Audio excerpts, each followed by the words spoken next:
Hello friends, welcome to Annakudai channel. இன்றைக்கி ஷார்ட்டாக சிம்பிளாக ஒரு 10 சென்டென்சஸ் இங்கிலீஷ்லேயும் தமிழ்லேயும் பார்த்துடலாம். வாங்க வீடியோக்குள்ளே போகலாம். இது எனக்கு, இது எனக்கு, இது நான் இங்கிலீஷில் திஸ். அடுத்தது அதுக்கு ரிலேட்டடான வேர்ப் வந்து is. This is for me, எனக்குன்னா மீ. அடுத்தது இது உனக்கு, அதே மாதிரி ஸ்டார்ட் பண்ணுங்க. திஸ் இஸ் ஃபார், உனக்குன்னா இங்கிலீஷில் you. This is for you.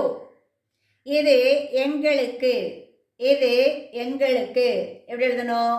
அதே மாதிரி ஸ்டார்ட் பண்ணுங்க. This is for us. இது அவர்களுக்கு, இது அவர்களுக்கு. This is for them. இப்போ இங்கே எது மாறுது? அந்த லாஸ்டில் வர அந்த ப்ரோனவுன் தான் மாறுது. இங்கே மீ, யோ, அஸ், தெம். இது அவனுக்கு, இது அவனுக்கு.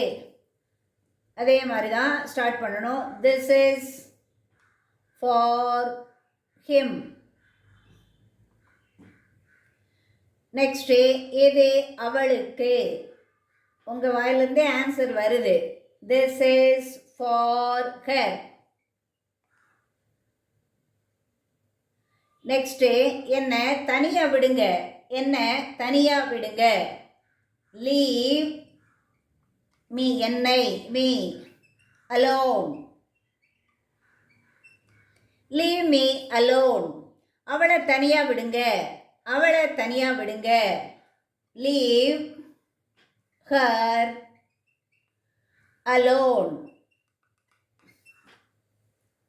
இந்த மாதிரி தனியாக சென்டென்ஸ் எழுதுறதுக்கு உங்களுக்கு தெரிய வேண்டியது இந்த மாதிரி இந்த ப்ரோனவுன் தான். எதெல்லாம்னா மீ, எனக்கு, அஸ், எங்களுக்கு, யோ, உனக்கு, உங்களுக்கு, தெம், அவர்களுக்கு.